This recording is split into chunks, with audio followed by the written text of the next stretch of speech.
Thank you. Thank you. I'm delighted to be here and honored.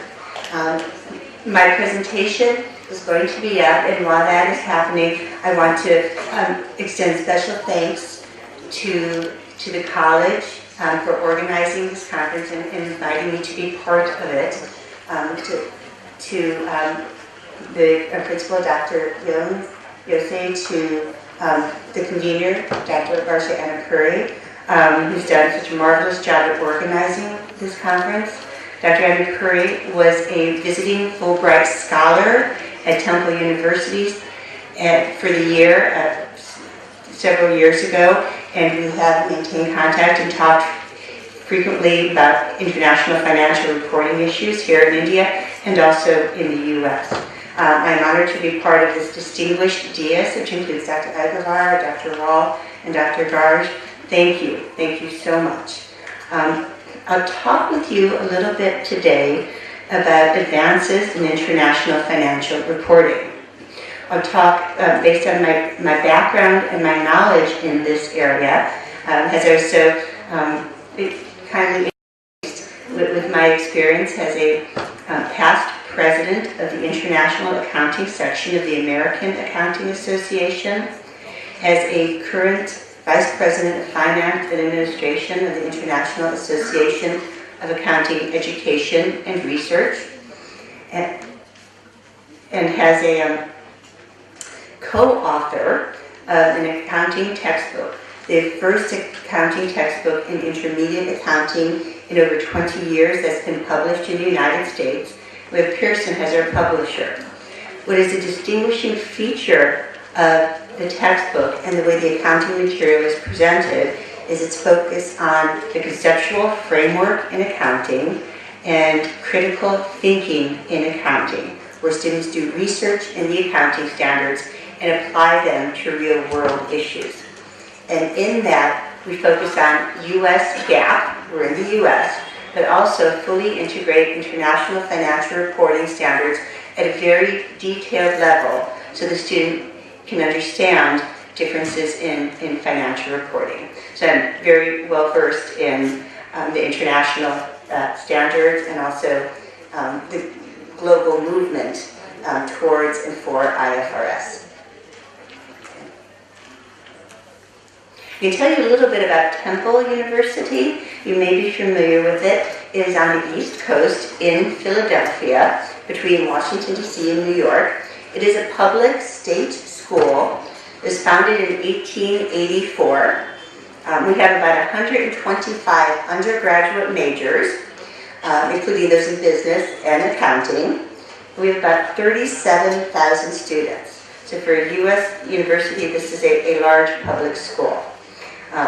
And we also have about 18 NCAA Sports 1 division teams, including basketball, American football, crew. We don't have cricket, though. Our university mascot is an owl because our students work day and night. And if you are ever in the United States, in Philadelphia, please do try to come visit, because it is also a historical city, and that it was a city where our founding fathers signed the Declaration in 1776. George Washington crossed the Delaware River during our Revolutionary War to win a major victory over our opponents. And today you can visit the Independence Hall where the Declaration was signed and see one of our symbols of freedom, our Liberty Bell. So I would welcome you if you visit. We talked a bit, and I'll go into more of my presentation now. We talked a little bit about that it is a new world, and it's a whole new world, and that IFRS is becoming the world standard in accounting. It's a historical, transformational, and innovative time in international business. And with this, we've seen unprecedented worldwide cooperation at many levels. The standard setters, both the International Standards Board and the country standards boards have worked together, regulators in different countries, accountants, auditors, and others. And it's an unprecedented amount of global cooperation. And we'll recognize accounting and financial reporting as part of the global economic infrastructure to support and enhance business. But we're going to take a few steps back and ask, well, why do countries adopt IFRS? And there are three main reasons. One is a make or buy decision in standard setting. That is, as a country, do we want to invest in writing our own accounting standards? And that is a costly investment. Many countries have taken on that investment, but other countries have decided not to take on that investment, but rather to look for a set of standards that can be applied in their country. Now, this make or buy decision takes on a little bit different nuance when we talk about countries that do have well-developed financial reporting standards that are now looking to adopt a different set of well-developed global financial standards. Another reason why countries adopt IFRS is the implications of IFRS for attracting and increasing global investment. So if a country wants to develop its capital markets, wants to increase global investments, the barrier of different financial reporting standards will be removed. So if foreign investment and increasing foreign investment is important to a country, this is a reason it may adopt international financial reporting standards. Another reason, which is somewhat similar, but kind of the other side of that, is obstacles to gaining foreign capital for companies in a country that seek to expand or raise capital in other countries. The financial reporting and differences in financial reporting standards can be an obstacle to those potential providers of capital in providing the capital a company needs. The capital might be available if that obstacle can be overcome, but it might also be at a higher price. So given that countries look to adopt international financial reporting standards for different reasons, we can ask what countries seek then from adopting IFRS. Okay? There are two basic benefits in terms of the financial reporting and qualities of the financial reporting that countries look at. One is improved financial reporting quality. Generally, are our financial reports more representative of the underlying economics of the business? And the other is increased comparability of financial reports. That is, when an investor or potential creditor looks at our financial statements, how do we stack up compared to another company? Okay? Are they even able to stack us up and to compare our reports to those of another company? And the belief is that the more comparable financial reporting, the better able the company is to show how it is doing compared to its competitors. Okay? So those are the financial reporting benefits that the country expects, but we know that the benefits are greater.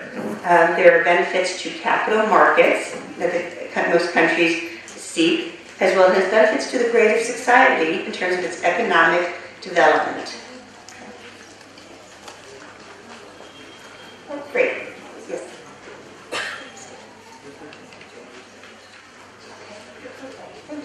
Okay.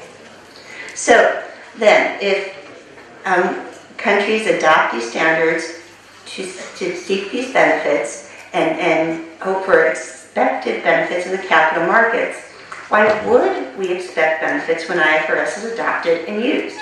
That is, what is different about IFRS? What's different about IFRS relative to our domestic GAAP, relative to something else we could have adopted or used? And I would throw out there two main differences between IFRS and many prior domestic GAAPs, not all, but many. One is the objective.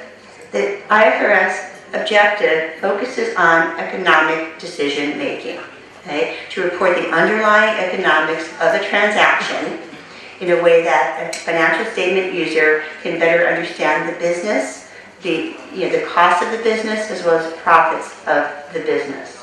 Okay? We'll talk a little bit more about this objective or this difference.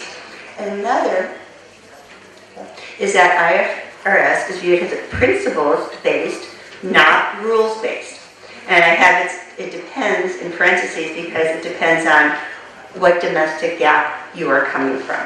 Okay? But for many domestic GAAPs, IFRS will be more principles-based than a prior domestic GAAP that has been used. And this idea of principles-based, it's requiring more judgment and discretion. We think about the use of fair values and fair value measures in accounting. And that management must make many estimates and assumptions in implementing this principles-based set of standards. I want to talk a little bit more about the objectives and talk a little bit more about principles versus rule-based standards. Okay. So the objective of IFRS, okay, as currently written, focuses on economic decision-making. From the IASB conceptual framework to the main statement of the objective, and there's much supporting this in the framework, but the objective is to provide financial information about the reporting entity that is useful to existing and potential lenders and other creditors in making decisions about providing resources. Okay? So it has an external focus on decision makers to provide information they cannot get through other means, whether through a lending relationship with a bank, whether through owners directly. These statements are designed for somebody who does not have the same source of information as an insider would. And those decisions that are targeted would be buying or selling or holding equity securities and debt investments and providing or settling loans and other forms of credits. So writing the objective, we see that this set of accounting standards isn't designed for the government to collect taxes or revenues. It's not designed to provide some socialistic mission of a country. It's designed for providers of capital to support and develop business. Okay. If you're following the international accounting standards and developments, the conceptual framework is currently being revised, and in addition to this objective, the idea of stewardship is also being brought in to the conceptual framework, has a supporting function of IFRS. Now to talk about the rules-based versus the principles-based. A rules-based set of standards it is based on the detailed and rules-based standards, often with bright lines or on or off switches that focus on a form rather than a substance of transaction. And I could discuss many of these even in U.S. GAAP. And many of these that we see in U.S. GAAP that we do not see in IFRS. Issues of accounting for leases, issues of accounting for consolidations, where we have, if we meet this hurdle or this target, then the accounting has to be this way. This method has to be used. The company does not have a choice. It's often rather complex, okay, and it's difficult and costly to apply. So, for instance, we see a lot of implementation guidance to say, in this scenario, this is how you would apply the standard. If this is your setting, then this is how you would apply the standard. Okay? So rules-based standards also are criticized because many assert that having many rules in the standards allows financial and accounting engineering to structure transaction around the rules. So if you know the rules and want a certain reporting, you can easily avoid those rules and achieve your desired reporting by working around the rules. Okay? In contrast, A principles-based set of standards is a set of principles in the accounting standards developed from a conceptual framework. Okay? And it provides few exceptions to those principles. So the objective we saw of financial reporting under IFRS is in the conceptual framework. And the conceptual framework then goes on to discuss the qualitative characteristics of accounting information. Accounting information should be relevant in a faithful representation of the underlying economics. It goes on to discuss enhancing characteristics of the financial information, as well as to define the elements of financial reporting, such as assets, liabilities, equity, what profit is, and what transactions with the owners are. Okay? And the standards then are based on this conceptual framework, or how we view financial reporting and its objective. And because of this, there's often less interpretation and implementation guidance to apply the standards. Okay?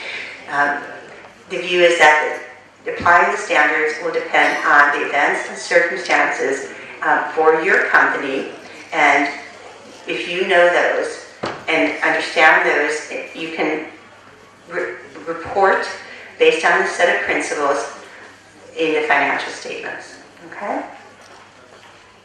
Okay. So when we think about these principles, where there is less guidance, less interpretation, and we have this underlying set of objectives that we have,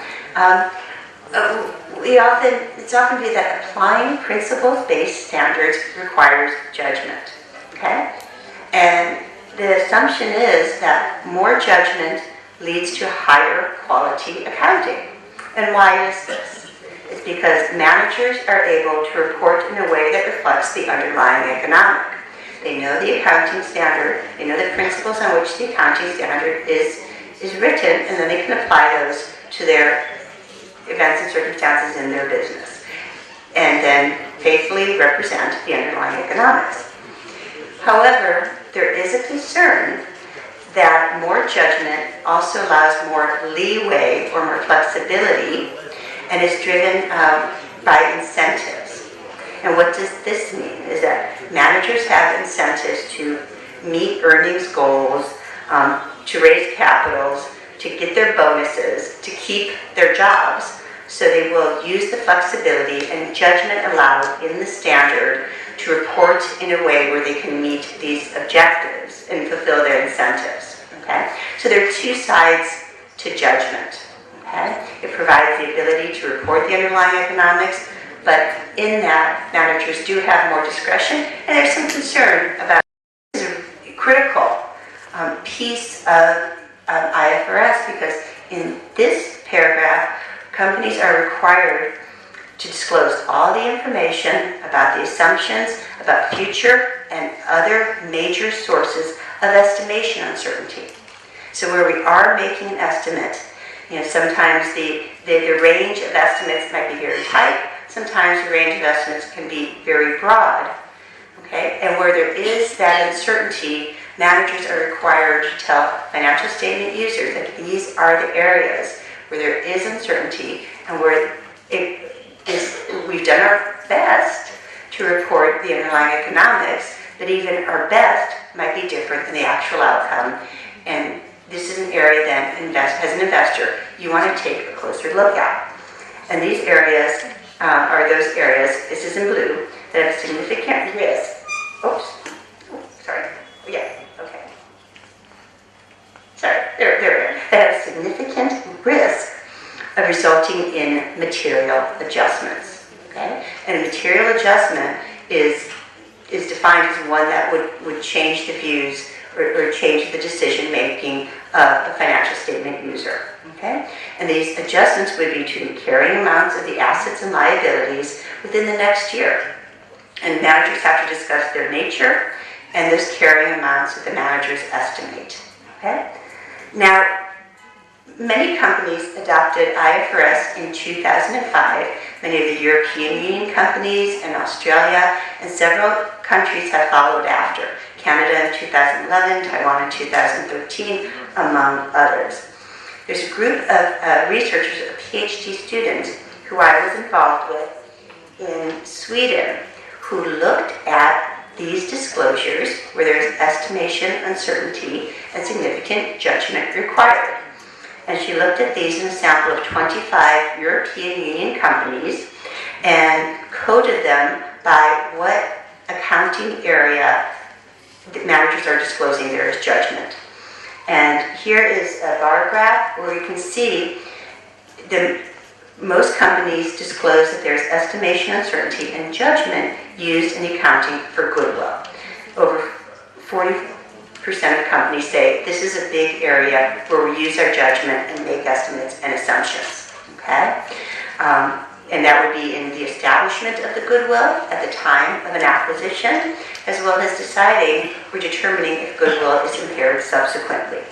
Other areas where managers disclose they use a significant amount of judgment would be deferred taxes, employment benefits, provisions in general, things like warranty provisions or legal provisions, property, plant, and equipment, something that we think is very easy or easier to account for than some other areas.